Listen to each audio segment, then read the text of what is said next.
I know who the Masters of Masters is. It's... Oh, well, minus Fox 9 something. And I'm with Fox. And, I just got finished watching, not playing, Kingdom Hearts Kingdom Hearts back cover. If no, I hopefully my Let's Play of 2.8, or the beginning of it at least, is uploaded by the time this uploads. But, yeah, I got in the game, and one reason, because I played all the Kingdom Hearts games.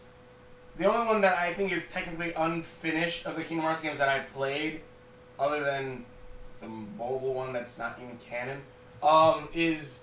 I'm not talking about the Unchained Key, that one is canon. I'm talking about the old mobile one that was not canon. But I played all the Kingdom Hearts games, and even Unchained Key is probably the only one that I haven't quote-unquote beaten yet. I haven't really even bought any of the final mix ones, because I'm just like, it's really the same story. You're just adding like a couple new things and maybe a thing for Kingdom Hearts 3, and then also, what was it? What was it? New cutscenes, and I had a couple new bosses that only the Japanese version had, like the fight with Xemnas in the first game and stuff like that. So I was like, I'm alright those until, 2.8 comes out, which that one at least has one Kingdom Hearts 3D, which is one of my favorite Kingdom Hearts games. Kingdom Hearts 2.8, or Kingdom Hearts Point 2, which is what comes after Birth by Sleep, and it's supposed to kind of bridge the gap between them.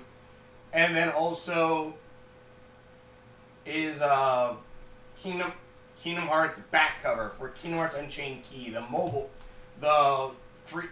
game, which I actually play a little bit of, and it's pretty freaking fun. Like, honestly, that compared to the Final Fantasy Brave Exvius, which they even have some similar features between them, this one is, I think, a way better game. But playing the game, back cover was kind of something I wanted to see, especially since I sometimes like to look things up, and then I'm like, oh great, I probably should have looked that up because now I know a little bit of it. So I was like, okay, I need to stop looking stuff up and actually go watch back cover, which I do, which is the backstory to Kingdom Hearts. It's a little bit. It's told part of the story for Kingdom Hearts Unchained Key, which before the Keyblade War, before all Keyblade wielders fought and died, and except for those who lived, and then I guess gave children. I don't know. But in any case, this was pretty good. It's basically It's basically kind of like a small movie. It's kind of based. It's like if you took the cutscenes of Kingdom Hearts and just mushed them together. That is basically what it is.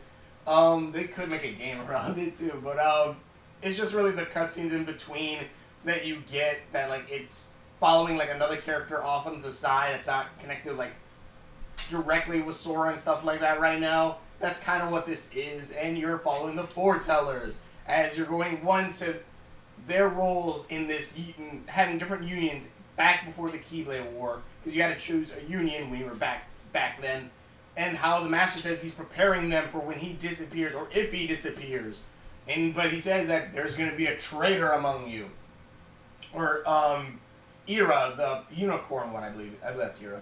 He says that there's a traitor among them because they've seen this dark nightmare walking around the place.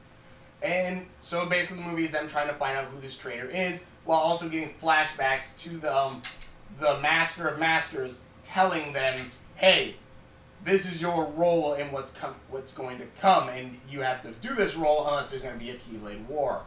Or no, they say because the Master of Masters has a book that tells the future, basically. It has everything that's going to happen written down. And the way he says that at the last page, which says that darkness will consume all, is going to happen. And there's nothing they can do about it. And also, I love the Masters of Masters. He's probably one of my favorite Kingdom Hearts characters, because he is literally like Deadpool. He is like Deadpool, and or just the character who probably shouldn't, it sounds like he shouldn't be taken seriously, but he's actually very serious when he needs to be. He's always having jokes. He's always having a laugh. You cut him off. He's like, "Oh, come on! I was supposed.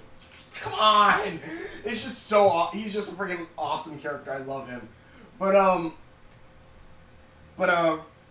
basically the master gives each of these foretellers a book, and these are his disciples. It says, take these, make your own unions, and know the future. And Ira believes that there's a traitor later on after the master disappears, and there's a dark nightmare, and these little familiars that they get. This all then leads to them saying that there's a traitor among their midst, and the whole thing's about them trying to find this traitor, which, honestly, I think I kind of already figured out who the traitor is. Spoilers, I guess? There isn't a traitor. There is no traitor in this, or if there is a traitor, it would be considered the master as the traitor. And I'll explain this in a second. But so basically the movie is just them trying to find this traitor, and some try to make alliances or have to go against the master's teachings and all this bull crud. And I'm just like, I think I kind of already get what's going on, because the master tells them each something. That's it. And it's not like something that contradicts each other, but like saying, like, your job is to make sure after the war people are still alive. Your job is to lead these people. Your job is this, to be the follower. And then if the leader dies, you will become the next leader, and all this stuff. And watching it all together, if you look at it from the point that there is no traitor, look at it back and look at it as this guy sees the future. He knows what's going to come. As him setting up the dominoes to allow this to knock all over. That's what this is. He's setting it up. The Master of Masters is setting all of this up because he's gonna create the future. He's gonna make the future that his apprentice shows him, because the Master, which apparently put his eye somehow, it's like, I guess a magical item or whatever, into his Keyblade as well as all of his apprentices' Keyblades, and allows him to see the future. And basically, even though he's in the past, the book, when his apprentice, the sixth apprentice, I guess, or no, he was the first apprentice actually, the one who wears the black hood, that like the master, takes the Keyblade and passes it down from generation to generation of Keyblade wielders. That eye allows him to see the future all the way until the end, and that is what he basically does. He keeps. I'm trying to think. Sorry. He sees the future and he knows, okay, these are all the things that are going to happen and have to happen. So he sets it up all in motion. That's the way I see it. There is no actual traitor. No one is betraying anyone. They're all just being manipulated by the Master of Masters. The Master of Masters is saying, you need to do this, because this will then create conflict, which then will make a rift, which then will separate the unions. And why do you need unions if you're all supposed to be fighting for the same cause? And then it's kind of just all building up. It's basically all the master plan of the Master of Masters.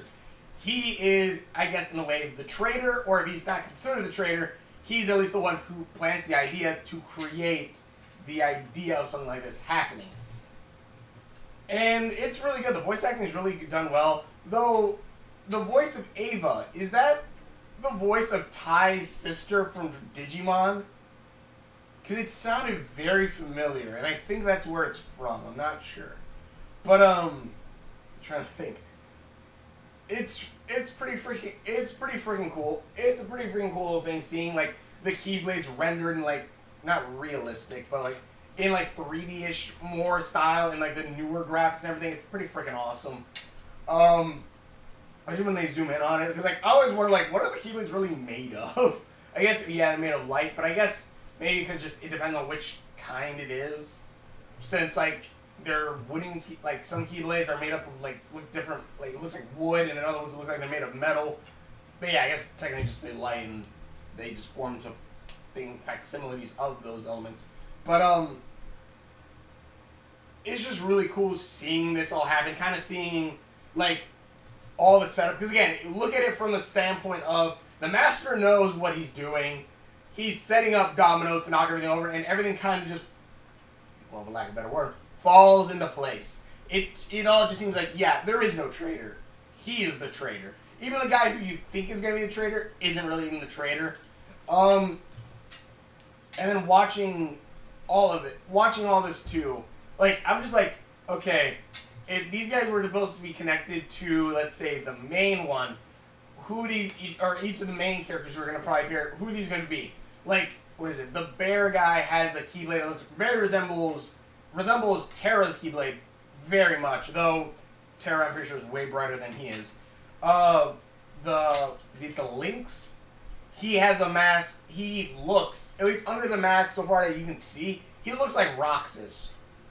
Even like how he moves a little bit. He kind of reminds me a lot of Roxas. The Fox Girl, which, after the movie, the Fox Guild in Kingdom Hearts and Genki just like skyrocketed. Because now they're the number one, and Unicornus was always the number one. But she would be like Kairi or Shun, I would think. The Unicornus, I like one that they said like that's probably would be like Riku, like Riku's like guild if there was one. And no, the Snake Girl would probably be Shun actually. But in any case, at least that's my thought.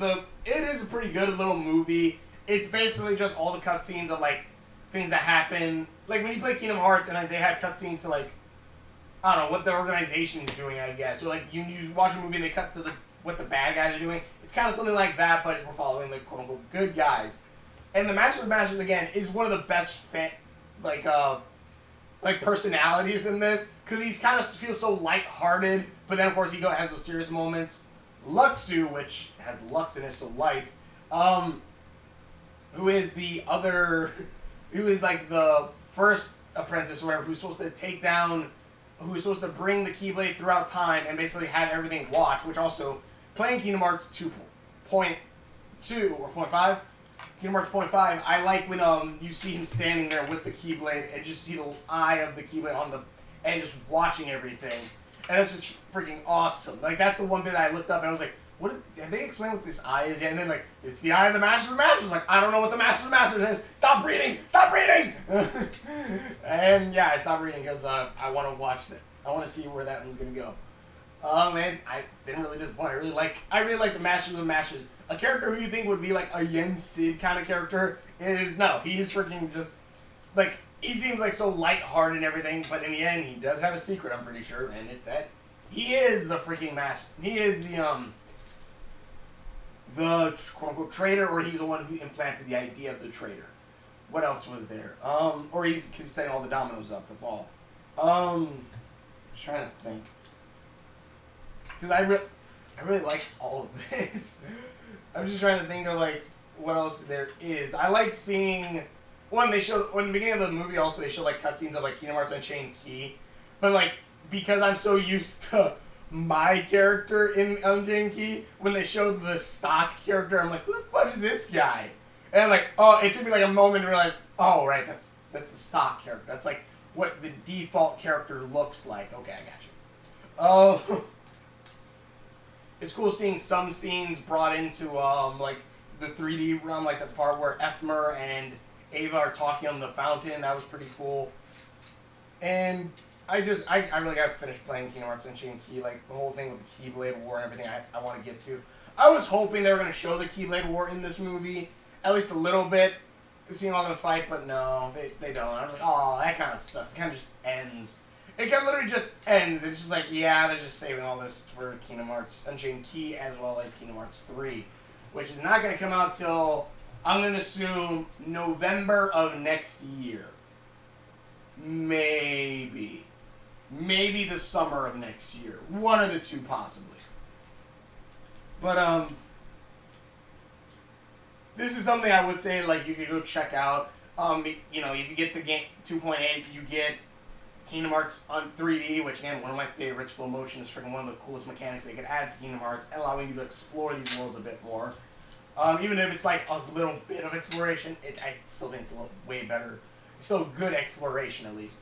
And you also get 0.5, which is kind of cool seeing some of the Kingdom Hearts 3 game mechanics being brought in, which seems to be a mixture of Birth by Sleep. If they're gonna add full motion, they're get Kingdom Hearts 3D. As well as Kingdom Hearts 2 with some forms too. So it's actually pretty freaking awesme. But tell me what you guys think in the comments below. This was awesome. I really liked seeing this. I kind of wish they would have showed us like their mask taken off. At least one of them. I was hoping like if, let's say, the leopard guy was actually the the bad guy or like the traitor, like we see his mask get torn off, and like we saw like Vanitas' face or like Sora's face, or seem like if they any of them took all their masks off, like we would see familiar faces in them and be like, okay, then what does that mean with the others? Like, are they the reincarnated version of them? Well, also they're being like, what is it, the seven they're the seven Keyblade wielders of light. Also, I forgot the so like you have the seven, the Masters, Lux, and the five other foretellers. Seven.